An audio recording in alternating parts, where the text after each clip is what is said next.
పరాభవనామ సంవత్సరంలో సింహరాశిలో జన్మించినటువంటి వారికి ఏ విధంగా ఉండబోతుందో తెలుసుకుందాం. ఈ రాశి వారికి ఆదాయం 5, వ్యయం 5, రాజ్యపూజ్యం 7, అవమానం 7. ఇక్కడే మనకు తెలిసిపోతుంది, ఏ పని చేసినా మంచి చెడు అన్నీ కూడా సరి సమానమే. ఏది గొప్పగా ఉండదు, అలా అని చెప్పి ఏది హీనంగా ఉండదు. కాబట్టి ఈ సింహరాశి వారు జాగ్రత్తలు పాటించాలి. ఎందుకనంటే ప్రధానంగా ఈ సింహరాశి వారికి అష్టమ శని ప్రభావము ఇది చాలా మైనస్. ఒక్కసారి ప్రేక్షకుల్లో 2006 సంవత్సరం 2007 సంవత్సరం ఏ విధంగా ఉండిందో ఒక్కసారి గుర్తు తెచ్చుకోండి. చెరుకుని పిప్పి చేసినా ఇంకా కొద్ది రసం ఉంటుందేమో, కానీ ఈ సింహరాశి వారికి ఆ 2.5 సంవత్సరాలు 2006, 2007, 2008 మధ్య వరకు చాలా నరకయాతన పెట్టాడండి. కాబట్టి ఈ అష్టమ శని కూడా ఈ సింహరాశి వారికి ప్రధానంగా దోషప్రదమై ఉంటుంది. పైపెచ్చు ఈ యొక్క శని తన సొంత నక్షత్రములో సంచారం చేస్తున్నట్టు ఈ సమయంలో కూడా చాలా ఇబ్బందులు ఎదుర్కోవాల్సినటువంటి పరిస్థితి వస్తుంది. కాబట్టి శని ప్రభావాన్ని తక్కువగా అంచనా వేయకండి. కష్టములు ఉంటాయి, అందులో సందేహం లేదు. కానీ దైవానుగ్రహం కూడా ఈ రాశి వారికి ఉంది. తద్వారా సమస్యల నుంచి బయటపడే అవకాశం గోచరమవుతుంది. అయితే నవగ్రహాల్లో అత్యంత శుభకరుడైనటువంటి గురువు మే 31వ తారీఖు వరకు సంపూర్ణముగా యోగించేటువంటి పరిస్థితి ఉన్నటువంటి ఈ కారణం చేత ఏ పని అనుకున్నప్పటికీ కూడాను శని యోగం లేకపోయినా గురువు అనుకూలంగా ఉండడం, అలాగే సింహరాశి వారికి రాహువు కూడా అనుకూలిస్తూ ఉండడం, ప్రధానంగా ఈ డిసెంబర్ 5వ తారీఖు తర్వాత నుంచి రాహు కూడా సప్తమ స్థానంలో స్థితి పొంది ఉండడం, గురువు అనుకూలంగా ఉండడం, ఈ విధంగా గురు రాహుల యొక్క ప్రభావం ఉండడం వల్ల మే 31 వరకు కాస్త మంచి జరుగుతుంది అని చెప్పవచ్చు. అంటే ఆశించిన మేర కంటే చక్కటి శుభ ఫలితాలు ఈ సింహరాశిలో జన్మించినటువంటి వారు మే 31వ తారీఖు లోపల పొందగలుగుతారు. కాబట్టి నూతనంగా ఏదైనా కొత్తదిగా ప్రారంభించాలన్నా వెంటనే అమలు చేసేటువంటి ప్రయత్నాన్ని మే 31 లోపల పెట్టుకోండి. మే 31 తర్వాత గురువు అనుకూలంగా లేడు, శని అనుకూలంగా లేడు. ఈ కారణం చేత మిగతా గ్రహాల యొక్క ప్రభావం కూడా స్వల్ప మాత్రముగానే ఉన్నటువంటి ఈ కారణం చేత చాలా ఒడిదుడుకులు ఎదుర్కోవాల్సినటువంటి పరిస్థితి ఎదురవుతుంది. కాబట్టి దైవానుగ్రహం తప్పనిసరైనటువంటి విషయాన్ని గమనించుకోవాలి.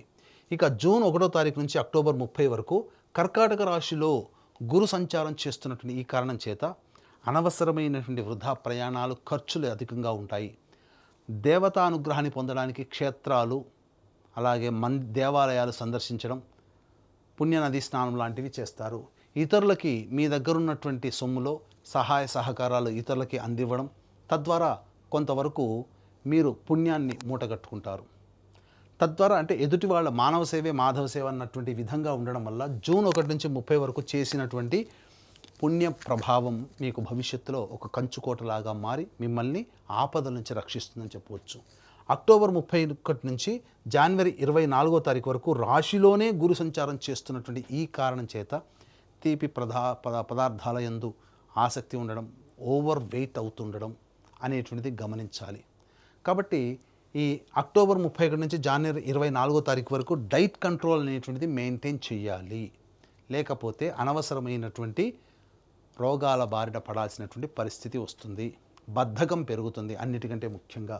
ఇక జనవరి 24 నుంచి ఉగాది వరకు కర్కాటకంలోనే వక్రీకరించినటువంటి కారణం చేత మళ్ళీ గురువు కొంత కష్టాలు కలగచేస్తున్న వక్రీకరించినటువంటి గురు ప్రభావం చేత జనవరి 24 నుంచి మళ్ళీ మీకు వచ్చే సంవత్సరం ఉగాది వరకు కూడా యోగకాలంగా ఉండబోతుంది. అంటే 2.5 నెలలు, ఫిబ్రవరి, మార్చి, మళ్ళీ 2 నెలలు, దాదాపుగా 4-5 నెలల పాటు 5 నెలల పాటు మీకు అనుకూలంగా ఉంటుంది. మిగతా 7 నెలలు అనుకూలంగా లేదు.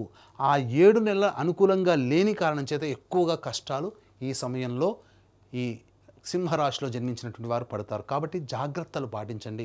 అన్నిటికంటే ముఖ్యంగా దైవానుగ్రహం తప్ప మమ్మల్ని రక్షించేది ఏది లేదనేటువంటి మాటకి ఫిక్స్ అయిపోండి. దైవానుగ్రహాన్ని పొందే ప్రయత్నం చేయండి. దాన కార్యక్రమాలు మీకు తోచినంత మీ శక్తి కలిగినటువంటి పుణ్య కార్యక్రమాలు చేయండి. దేవతా పూజల్లో మీరు అందరూ కూడాను అనుకూలం, మీకు అవకాశం చిక్కినప్పుడల్లా దేవాలయ సందర్శనం చేసుకునే ప్రయత్నం చేయండి. అవన్నీ కూడా మీకు లభిస్తాయి, యోగాన్ని కలగచేస్తాయి.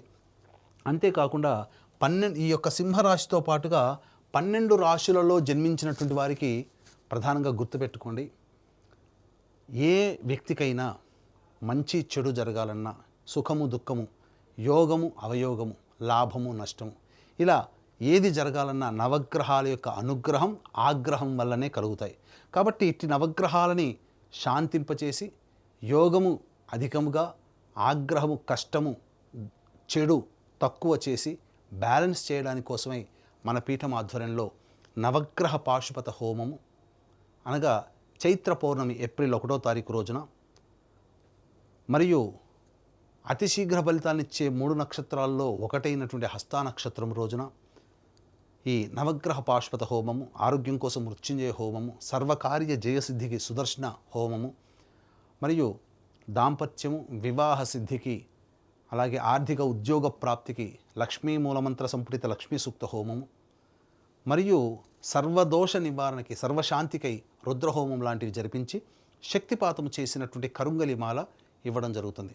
ఈ కార్యక్రమంలో పాల్గొనదలిచినటువంటి వాళ్ళు, అవకాశం ఉన్నటువంటి వాళ్ళు, గోత్రనామాలు నమోదు చేసుకోదలిచినటువంటి వాళ్ళు ఏప్రిల్ 1వ తారీఖు మధ్యాహ్నం 3 గంటల లోపల మీరు నమోదు చేసుకునే ప్రయత్నం చేయండి. తద్వారా అన్ని విధాలుగా దైవానుగ్రహం మీకు ఈ సంవత్సరం అంతా తోడుగా ఉంటుందని చెప్పవచ్చు. ఇక గమనించుకున్నట్లయితే చాలామందికి ఎప్పుడు మనం ఉద్యోగం ప్రయత్నం ప్రారంభం చేసుకోవాలి, నిరుద్యోగస్తులకి ఉద్యోగం ఎప్పుడు లభిస్తుంది, అలాగే ఇక ఉన్న ఉద్యోగంలో ప్రమోషన్స్ ఏమైనా ఉంటాయా, లేదా కొత్త సంస్థలో ఉద్యోగం ప్రయత్నం చేస్తే ఎప్పుడు చేసుకోవాలనేటువంటి ఆలోచన ఉంటుంది. కాబట్టి ఈ సంవత్సరం 18 అక్టోబర్ నుంచి 16 నవంబర్ మధ్యకాలము అనుకూలమైనటువంటి కాలము. అలాగే 15 మే నుంచి 16 జూలై వరకు ఉన్నటువంటి కాలము అనుకూలమైనటువంటి కాలము. మరియు వచ్చే సంవత్సరం 14 జనవరి నుంచి 12 ఫిబ్రవరి మధ్య ఉన్నటువంటి కాలం అనుకూలం. ఈ చెప్పినటువంటి సమయాల్లో నిరుద్యోగస్తులకి ఉద్యోగం చేస్తున్నటువంటి వాళ్ళకి ప్రమోషన్స్, లేదా వేరే సంస్థల్లో పనిచేయాలనుకునేటువంటి వాళ్ళకి బదిలీకి అనుకూలమైనటువంటి సమయంగా చెప్పవచ్చు. ఇక ప్రధానంగా ఈ సింహరాశిలో జన్మించినటువంటి వారికి శని ప్రభావము, ఏలిన నాటి శని ప్రభావము, దీంతో పాటుగా 2 ఏప్రిల్ నుంచి 10 మే మధ్య ఈ సంవత్సరం మధ్యకాలంలో కుజస్థితి ప్రభావం, శని కుజ యొక్క ప్రభావం ఉండడం వల్ల అనారోగ్య సమస్యలు ఎక్కువగా అవుతాయి. ఆపరేషన్స్ జరగాల్సినటువంటి పరిస్థితి ఏర్పడుతుంది. శరీరంలో బలహీనం అనేటువంటిది కలుగుతుంది. ఐరన్ స్థాయి నిల్వలు తగ్గిపోతాయి. అంతేకాకుండా చర్మ సంబంధమైనటువంటి వ్యాధులతో ఇబ్బందులు పడాల్సినటువంటి పరిస్థితి వస్తుంది.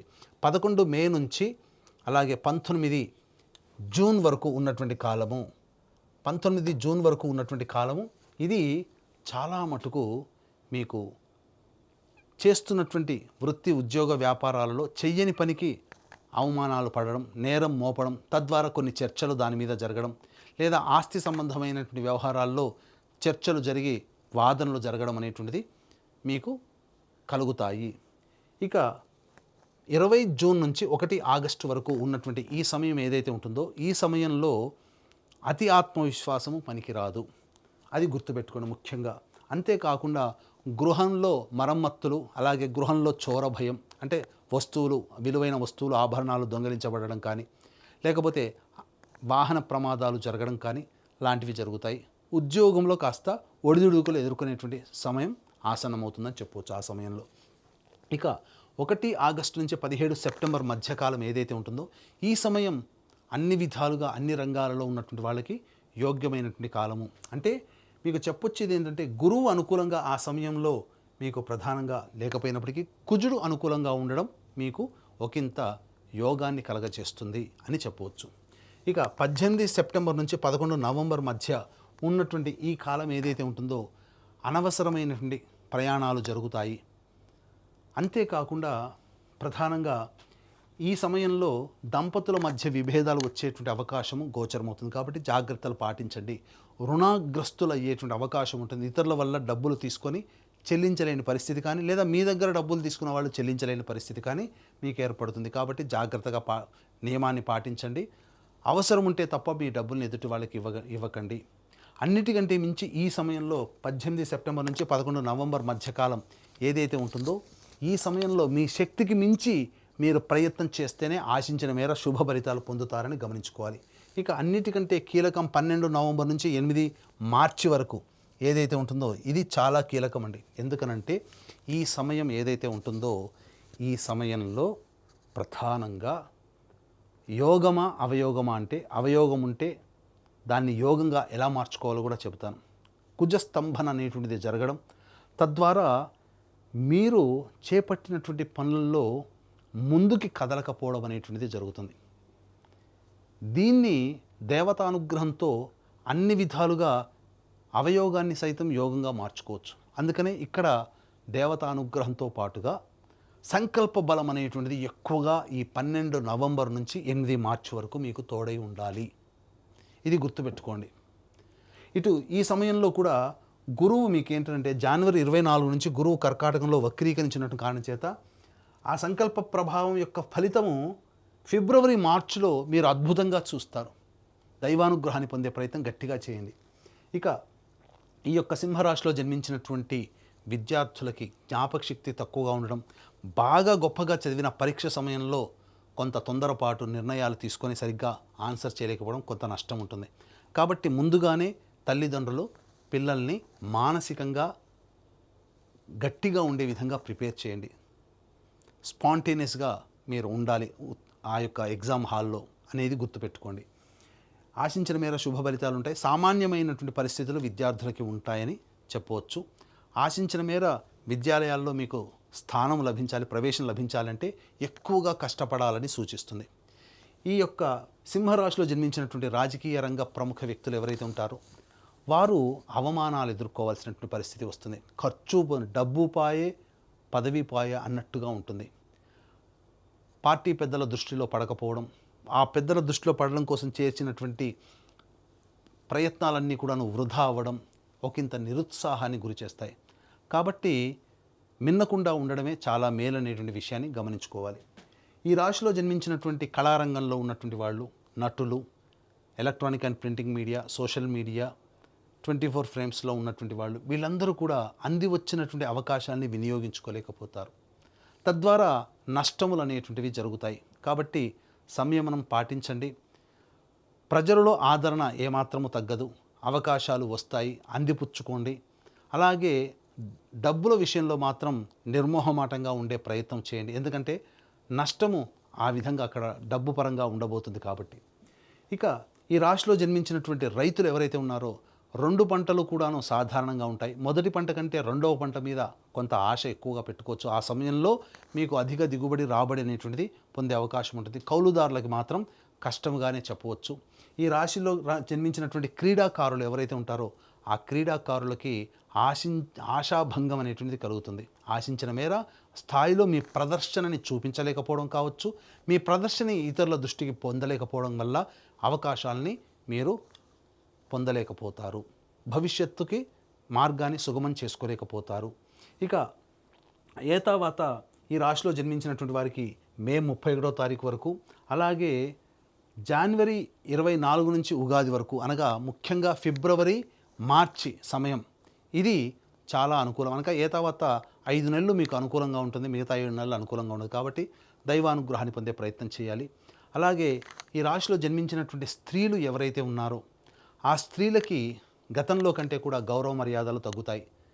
ముఖ్యంగా జీవిత భాగస్వామితో పొరపచ్చాలు వచ్చే అవకాశం ఉంటుంది. సంబంధ బాంధవ్యాలు ఇబ్బందులు పాలవుతారు. ప్రేమికుల మధ్య అవమానాలు, అనుమానాలతో అవమానాలు ఎదుర్కోవాల్సినటువంటి పరిస్థితి వస్తుంది. దూరం జరిగేటువంటి అవకాశం ఉంటుంది. కాబట్టి జాగ్రత్తలు పాటించండి. మీ విలువైన వస్తువుల్ని కోల్పోవలసినటువంటి పరిస్థితి వస్తుంది. ఉద్యోగం చేస్తున్నటువంటి వాళ్ళకైతే ఇష్టం లేని ప్రాంతానికి బదిలీ అవ్వడము, ఉద్యోగాన్ని కోల్పోవడము లాంటివి జరుగుతాయి. గృహంలో మీ ఆభరణాలు కానీ విలువైన వస్తువులు కానీ దొంగలించబడతాయి. జాగ్రత్తలు పాటించండి. ఆరోగ్యం పట్ల ముఖ్యంగా శ్రద్ధ వహించండి. గర్భ సంబంధమైనటువంటి అనారోగ్య సమస్యలు ఈ యొక్క సింహరాశిలో జన్మించినటువంటి మహిళలకు ఉండేటువంటి అవకాశం ఉంది. కాబట్టి జాగ్రత్తలు పాటించండి. అన్నిటికంటే ముఖ్యంగా ఈ సింహరాశిలో జన్మించినటువంటి వాళ్ళకి దైవానుగ్రహమే దిక్కు.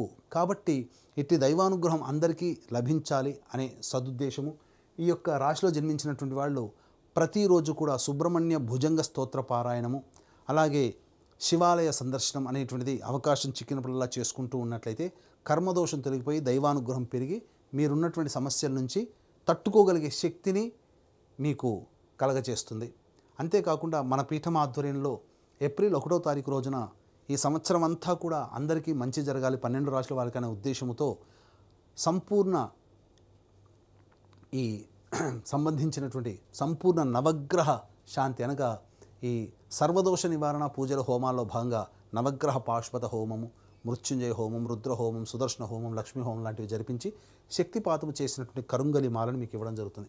కాబట్టి ఈ అవకాశాన్ని అందరూ వినియోగించుకొని కుటుంబంగా అందరూ సుఖశాంతులతో ఆనందంగా జీవిస్తారని ఆకాంక్షిస్తూ సర్వం శ్రీ ఉమామహేశ్వర పర బ్రహ్మార్పణమస్తు.